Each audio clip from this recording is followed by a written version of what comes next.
Menurut kalian tahu apa sih arti amar, nafi, terus apa juga pengurutan antara amar dan nafi dalam hukum Islam, dan juga apa sih penerapan amar dan nafi sisi pengertian amar.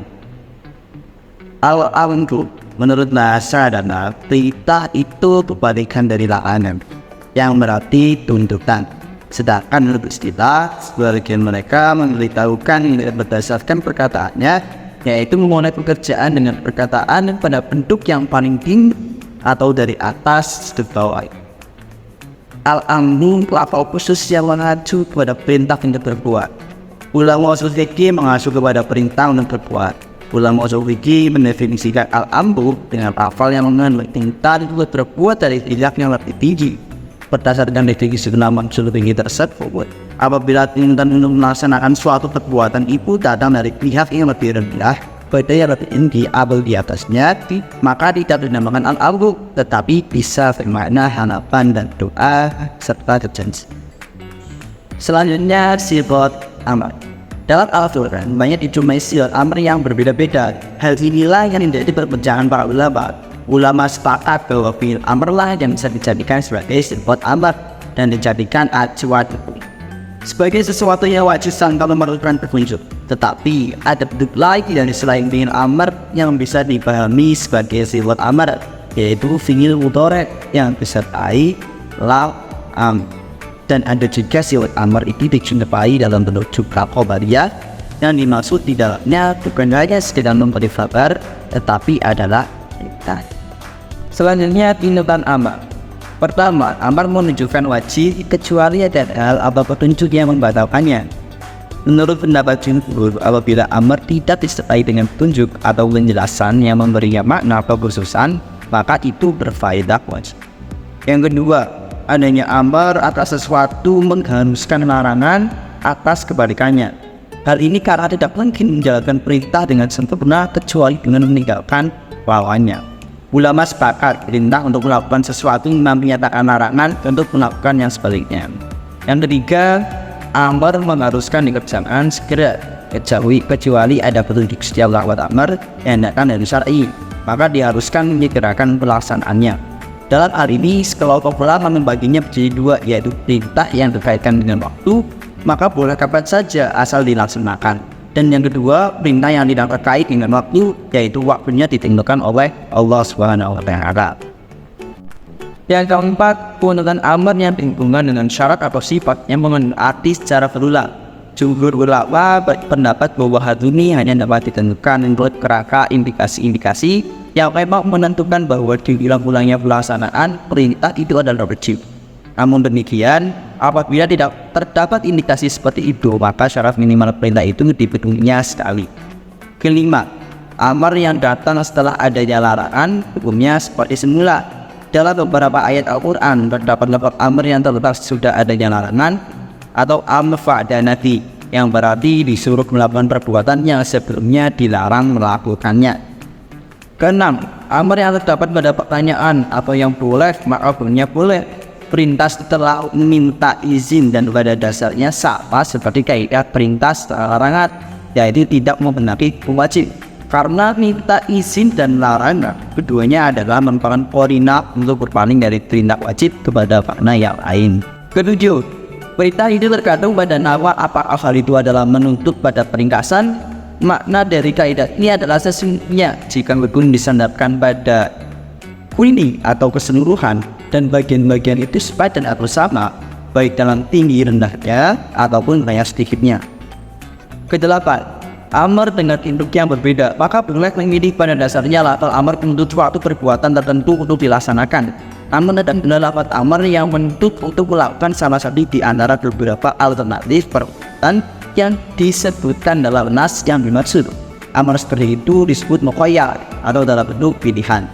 Kesembilan, adanya amar bentuk umum maka mengharuskan dilakukan setiap individu kecuali ada warinah.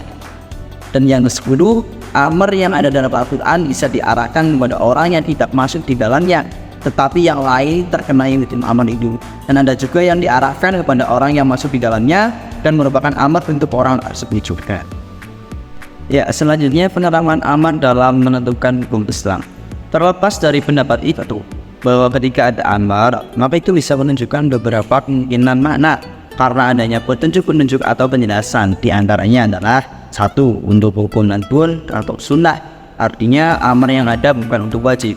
Yang kedua, untuk suruhan yang bersifat mendidik atau irsyad. Yang ketiga, untuk hukum ibahah atau boleh. Yang keempat, untuk tasdid atau guna untuk nakut-nakuti. Yang kelima, untuk pimpinan atau merangsang keinginan untuk melakukan sesuatu. Keenam, untuk ikram atau memuliakan yang disuruh. Yang ketujuh, untuk tazkir, yaitu menghinakan. Yang kedelapan, untuk ta'jiz, yaitu melemahkan yang berarti menyatakan ketidakmampuan seseorang. Yang kesembilan, untuk ihanah, artinya mengecek dalam sikap merendahkan. Yang ke-10, untuk taswiyah, artinya menyamakan pengertian antara berbuat atau tidak berbuat. Yang ke-11, untuk doa.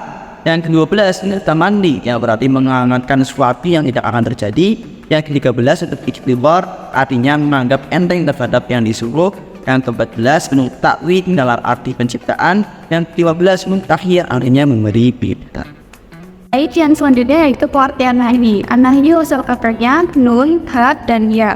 Asalnya fi'il sahih menunjukkan kepada tujuan dan penyampaian. Menurut bahasa adalah lawan kata dari perintah nahi, yanha, dan nahyu. Yang artinya saya melarang, dia melarang, lawan menarik. Fantahi wa tanahi ka, artinya menahan atau mencegah. Sedangkan menurut istilah yaitu tuntutan mencegah untuk melakukan suatu perbuatan. Dan dikatakan yaitu perkataan yang menghendaki daripada dia orang yang berkata itu meninggalkan perbuatan tanpa dirinya. Dari pengertian tersebut dapat diambil benang merah bahwa nahi harus mengandung kriteria. Yang pertama yaitu nahi berupa tuntutan, yang kedua tuntutan tersebut harus berupa meninggalkan, dan yang ketiga yaitu tuntutan harus meninggalkan harus ditentukan oleh sifat tadi. Sihot nahi seperti halnya amar, nahi juga menyatakan suatu larangan pun memiliki beberapa sihot.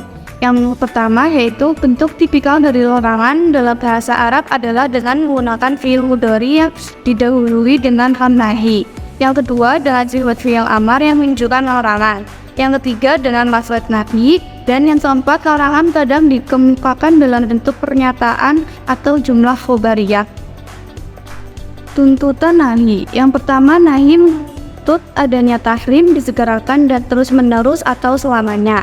Yang kedua, nahi atas sesuatu yang tidak dapat dihindari mengandung dilalah atas nahi yang diharuskan dalam proses awal. Maksud dari kaidah ini adalah ketika Allah memakai kalimat dalam Al-Quran yang menunjukkan larangan tidak tegas, maka hal itu menunjukkan hal yang sangat haram. Yang ketiga, jika syar'i mencegah atas sesuatu secara umum, maka berlaku atas sebagainya. Ketika syar'i melarang melakukan, maka hal itu mengharuskan untuk dihilangkan karena ada mudaratnya atau karena kotor. Dan ada larangan itu berlaku umum, yaitu semua bagian-bagiannya pun haram kecuali ada pengecualian. Dan yang keempat, hadirnya nahi atas insya dengan bentuk khobar itu lebih mendalam daripada dengan bentuk insya itu sendiri. Maksudnya, ketika ada pernyataan yang mengandung insya, tapi dengan bentuk khobar, maka syar'i menginginkan agar segera dilakukan, baik itu mengenai perintah ataupun larangan. Dan yang kelima, nahi itu menunjukkan kerusakan. Setiap larangan atau nahi menghendaki ditinggalkannya perbuatan yang dilarang itu. Bila perbuatan itu dilakukannya, berarti itu melakukan pelanggaran terhadap yang melarang dan karenanya ia patut mendapatkan dosa atau celaan.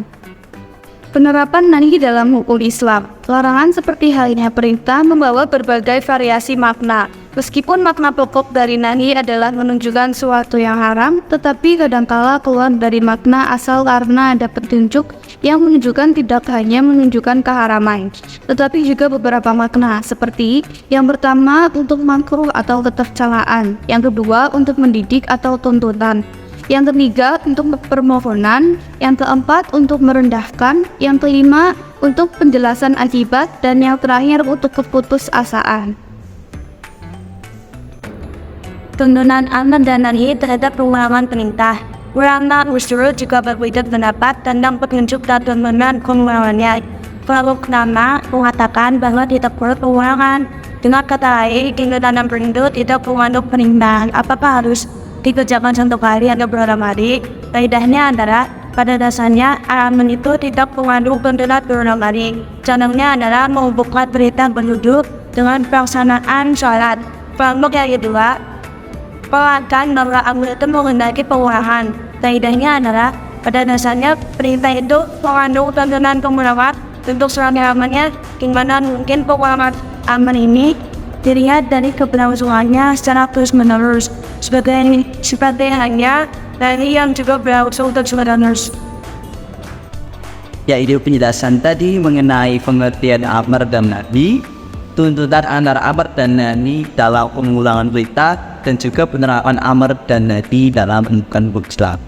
Mungkin itu sedikit yang bisa kami sampaikan. Terima kasih.